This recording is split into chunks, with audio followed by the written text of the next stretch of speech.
Dördülenci. Müslüman doğalla. Bize mümin niliye. Yani kalbinde iman madidi. İman näme diýdi bolýa? İman nidi ananyan adamy rahatçylyga ertýän diýdi. Hudy öz manasy. Emnu amana ertýän diýdi. İmanyň lugatan manasy. İman emnu amandan gelýär. Hudaý Taala mümin edip de muhallar Müslüman doğalla öz bendesini öz gowurýany emnu amandan çykartyn. Emma zina etýän adam, şu hafa işin murtekib adam mutmain bolan. Ne oğlanyň şogy bilen gülüşip çaý içip bilýändir. Ne namazyndan lezzet alar. Ne tarawatyndan lezzet alar. Ne Ramazanyndan lezzet alar. Ne adamsy bilen oturuşup we hatta şeriat işin bitirende de lezzet almar. Ve adam murtekib bolsa zinany taşanady şeýle. Oğlanyň şogy bilen gülüşip oturanlar yalandan gülüşýändir. Hatta ene diýadeti dünýeden geçip, ene diýadetiniň kabryny bar ziyaret etse de şonda lezzet alýanlardyr. Ve hatta ayetlere varar, toya varar, oturşýandyr, gülüşýändir, hemmesi yalandan bir menk bolup, ýöni bir bereket, daimen bir bereket bolup ýaşaýanlardan aýtýan adam.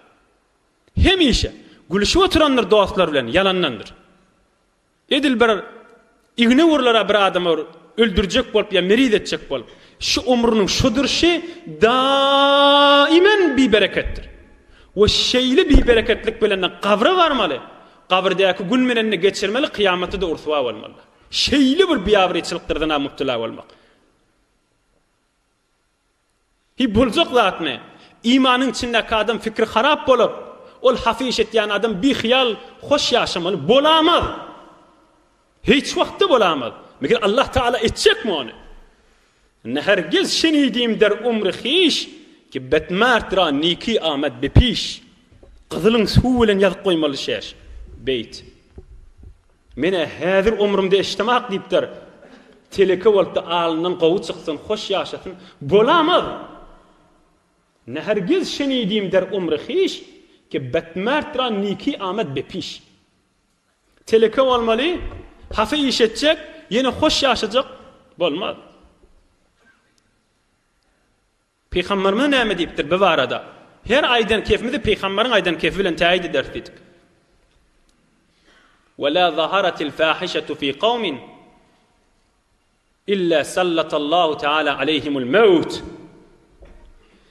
Her kim şahafe işe mubtala bolsa, ya her ova, ya her millet bilmänşik bolup, musulmanlygyň ýadyndan çykaranşyk bolup, şu işe mubtala bolsa, şolong umurlarynyň bereket alaryn diýipdir. We şolary da ölüm mubtala eder. Üstüne zol ölüm boluverer diýipdir.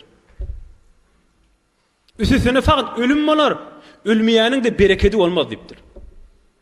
Çaýsy uçuwati, iň muhabbet etmeli enatasy ogulgydy, öz adamsy, öz denanasy yalandan gülüşýändir. Mutmain bolun.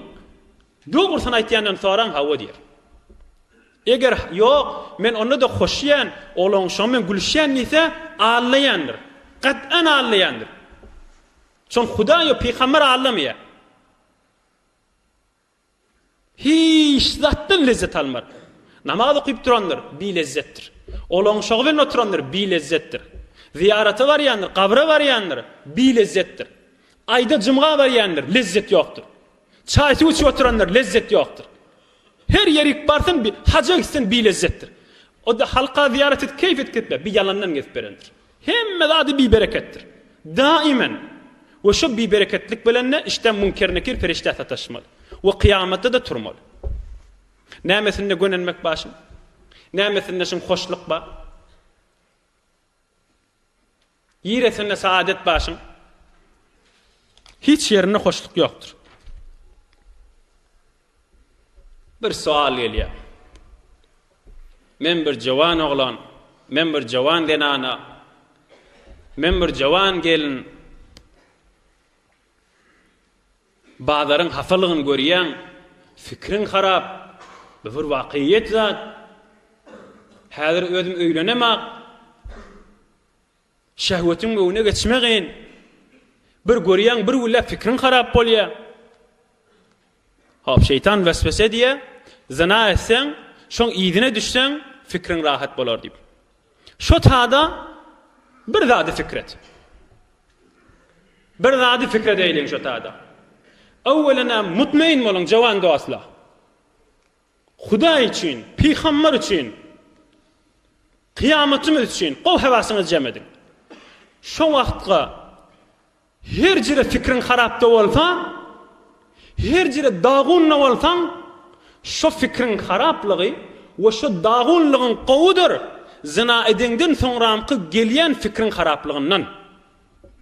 Şeytan waswase diye şo hafyşetden fikrin harap bolar diýip. Emma eger derece wursaň şoňa her jere şähwetin eziyet berip tamam dargysaň munfejir boljak bolsaň da eger şoňa set berseň zinadan soňraky fikrin haraplyk gat'an 10,000 bermeli bolýar. Bu bir peýgamberiň aýdan bary. Hi Hudaý Taala şu azamaty bilen seni musulmany seni dagun etip koyup şu hafişedenden sonra sen rahat edecekmi? Yancı geçmedi mi? Şu fikrin harap bolup dagun bolup munfecir bolsan şeytan vesvese diye şu zina işetten fikrin rahat bolar deyip ağlayandır, inanman. Hudaýa peýgamber ağlayanlardır. Belki şon sabredip otursan wagt men gaýtam görenim iştiba etipdirin diýsen näme bolýar? Bir kanyny seçip oğlunu yetim koyup zenanasyny dul goýan şehidin sogaby sana berilýändir. Çon narahat bolan, fikrin harap içinden geçti, bir kan geçti da aynı hu kanın dökülen hesabyna. Bir şehidin sogaby üstüne. Bu taýlaryny şeytan ýadyna salýanlardyr.